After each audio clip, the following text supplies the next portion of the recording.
Decía, señor vicepresidente de la Asamblea, Ricardo Novoa, que esto es una cacería. Y citaba los hechos para corroborarlo. Desde el principio han querido sacar por distintos motivos a Guillermo Lasso.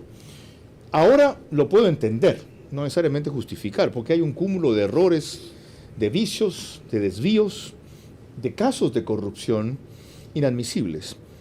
Pero el hecho de que haya sido desde el principio no prueba sistemáticamente que lo que hay es un afán de defenestrarlo y los motivos son secundarios.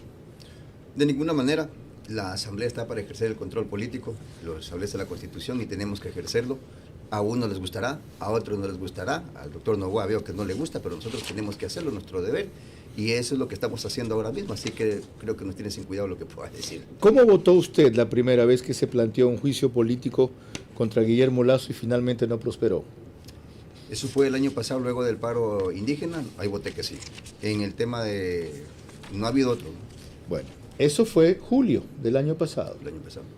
A ese entonces, apenas a un poco más de un año del gobierno de Guillermo Lasso, ¿qué razón podía haber tenido usted de peso para que se vaya?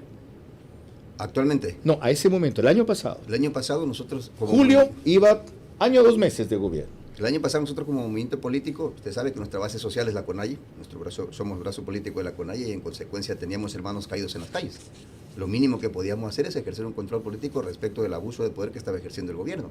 Y por eso nosotros planteamos la destitución del presidente. Y hemos sido muy respetuosos de la democracia. No se logró y continuamos ejerciendo nuestra función, sin necesariamente tener una cacería de brujas respecto de aquello. Aquí viene un segundo punto de discusión. Se intentó ya el juicio político, como estamos citando, no prosperó y se agotó eso que es una sola vez en el periodo, como dice la Constitución, o eso solamente se daba en el evento de que el juicio llegue a plantearse y en la votación se haya perdido. Doctor. Mire, el problema que hay respecto al uso del juicio político es que se está convirtiendo en una forma de desestabilización de los regímenes democráticos para desconocer la voluntad del elector. No lo digo yo, lo dice la Comisión Interamericana de Derechos Humanos frente a los ejemplos que ya existen. El caso del presidente Zelaya en Honduras, el caso del presidente Lugo en Paraguay, el caso de Dilma Rousseff en Brasil.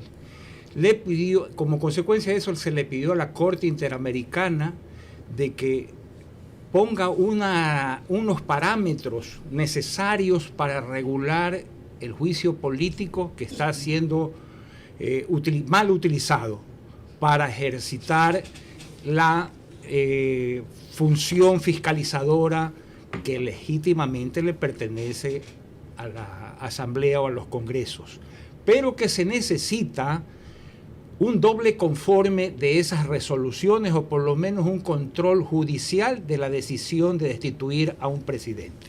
Es decir, que la Constitución actual necesita una revisión de esa decisión, una revisión judicial. Qué interesante. Entonces, cuando vaya el juicio político, si llega a esa fase a la Corte Constitucional, lo primero que debería la Corte es pronunciarse respecto a si se intentó ya o no ese juicio político y en el evento de creer que sí, y ese es un mecanismo que no se puede volver a tomar, ni siquiera pronunciarse sobre el informe, o la acusación es lo que le llega, no el informe, y devolverlo diciendo, esto ya no cabe. No, tal vez me expresé mal. La Corte Constitucional tiene que hacer un examen jurisdiccional. La Corte ha dicho que el campo político es de la Asamblea. Y a la Corte le corresponde un examen jurisdiccional de constitucionalidad, que se cumplan los requisitos constitucionales y legales de una solicitud de juicio político. Eso es lo que... Si están solicitando algo por segunda vez que solo se podía solicitar por primera vez, ¿quién tiene que decir esto no cabe? ¿La Corte Constitucional? A ver, no, porque si son causas distintas no podría alegarse aquello. ¿Por qué considera usted que no, Darwin? Porque lo anterior que se planteó fue una muerte cruzada. Recordemos aquello. ¿no? Entonces era una muerte cruzada que venía desde la Asamblea. Nosotros aplicamos la muerte cruzada, nos llamamos nosotros, se iba el presidente y asumió el vicepresidente. Es una figura política, una figura jurídica distinta a la que se está intentando ahora. Ahora es un juicio político, ¿no? Este es un juicio político basado en el 129, numeral 2, que no era lo que se intentó aplicar la vez pasada. ¿Qué fue cuál? ¿El 130? Me parece el 130, numeral 2 también. Que fue la destitución, claro, la destitución simple, claro. Sí. Qué interesante aclaración. Así es. Esa que decía por graves crisis política y conmoción interna. Correcto. Así es. Ok. Ahora, un elemento penal adicional más antes de ir con Jorge Pinto. Lorena. El penalista Carlos Luis Sánchez Gaete, respecto al próximo paso que debería darse en la Corte Constitucional, precisó que de esta no cabe esperarse solo un pronunciamiento de forma. La Corte Constitucional no puede estar en el lugar de solo revisar la formalidad de un pedido. El Ecuador que existe bajo el imperio de un sistema de pesos y contrapesos. Y en el neoconstitucionalismo en el que vivimos actualmente, la Corte Constitucional se sitúa en la cúspide de la administración de la justicia nacional, la justicia constitucional, el control de constitucionalidad. No puede ser que a semejante entidad que ya le ha ordenado a la Asamblea antes legislar cosas porque se le ocurrió sobre el matrimonio igualitario una idea y sobre el aborto no punible y ordenó a la Asamblea legislar. No puede ser que el que puede lo más no pueda lo menos, que en este caso es revisar si una petición de juicio político contra un ciudadano que es nuestro mandatario tiene o no fundamento. Perdón, ahí está lo que le decía que yo iba a retrotraer ahora. Respecto a su primer argumento, usted decía que la Corte Constitucional solo tiene que, una vez que reciba el pedido, analizar sus aspectos de forma. Cumple los requisitos, fue tramitado de acuerdo a esto, adelante. Y aclaraba Sánchez Gaete que en efecto, en el sentido que usted dijo, se pronunció la anterior, la cervecera. Esta no, y que puede modificar o debe modificar ese precedente o jurisprudencia, que no está obligado a repetir ese pronunciamiento anterior. Yo soy abogado, he sido el abogado en libre ejercicio y todos los abogados, veo que me acompaña también acá un colega, siempre le queremos decir al juez lo que tiene que hacer. Y me parece que eso es un grave error de los abogados, es una aspiración, es una expectativa. Pero no es así cuando los jueces entran a deliberar y nosotros tenemos que acatar lo que los jueces han dicho. Yo me estoy basando en un dictamen de la misma Corte, independientemente de cuál Corte haya sido, ¿no? Porque ahora mismo podríamos hablar de que esta Corte tiene 2 representantes del Ejecutivo que ingresaron recién el año pasado. Entonces, yo creo que caer en subjetividades no le hace bien al debate jurídico. Yo me baso en lo que existe. Objetivamente tenemos un dictamen que me dice que eso no puede ser de otra manera que es así. Pero por si acaso dejo aclarado que la Corte puede alejarse de ese dictamen y tener otro dictamen, otro criterio distinto y a lo mejor entrar a analizar los fondos, lo cual sería tremendamente peligroso porque prácticamente entonces ya para qué vamos a hacer juicio político, que la Corte analice todo. Pues, ¿no? El otro abogado del panel que piensa este aspecto tan interesante. A ver, yo tengo aquí las notas del dictamen que emitió la Corte Constitucional en el 2017, dando paso al juicio político para el ex vicepresidente Glass. La Corte en su momento hizo un análisis de cada uno de los tipos penales que se acusaban y revisó pruebas y revisó el relato de la acusación para ver si cabían dentro del tipo penal. Ese es el ámbito de la competencia de la Corte Constitucional. Qué interesante. Entonces, ¿no es cierto que la Corte Cervecera solo se pronunció sobre la forma? No es así. Pasó más adelante. Hizo un análisis de las pruebas y de las acusaciones y analizó si había cohecho y si había concusión. Y dijo si hay fundamentos para procesarlo por eso. No dijo si hay en efecto esos delitos, pero hay... No nos pronunciamos sobre la responsabilidad del señor Glass, pero el relato que se nos presenta corresponde al tipo penal que se está acusando. Ok, qué importantes aclaraciones han hecho ustedes esta noche, más aún porque son puntos de vista divergentes. Jorge Pinto, vuelvo con usted. Decía yo el fin de semana, en una opinión en mi cuenta de Twitter, ustedes deberían estar felices de que el informe sea todo el mamotreto que dicen que es. Deberían estar agradecidos por eso. Porque si es así, y la acusación llega a fundamentarse en todo o en parte de eso, está clarísimo lo que la Corte Constitucional va a decir. ¿Por qué deploran tanto un informe tan malo? Creo que el Ecuador se merece la verdad, Carlos. Y definitivamente, por supuesto que estamos felices desde el lado de quienes cuidamos la institucionalidad.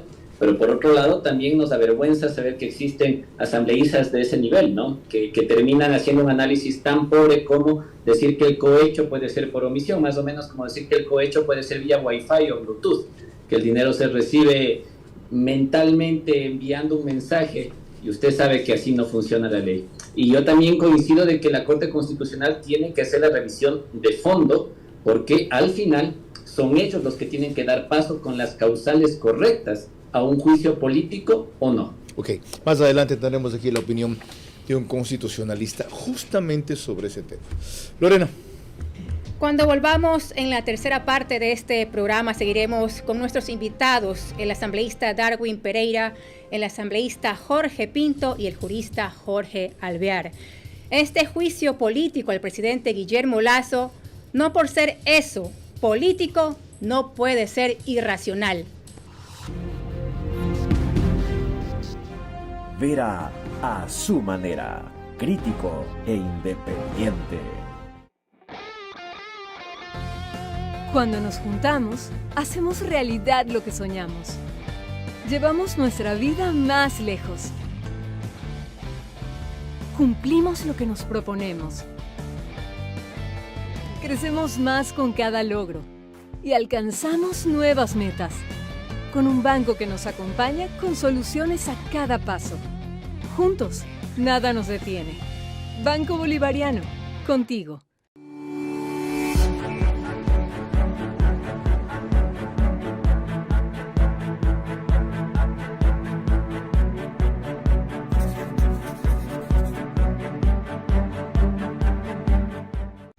Vera a su manera, crítico e independiente.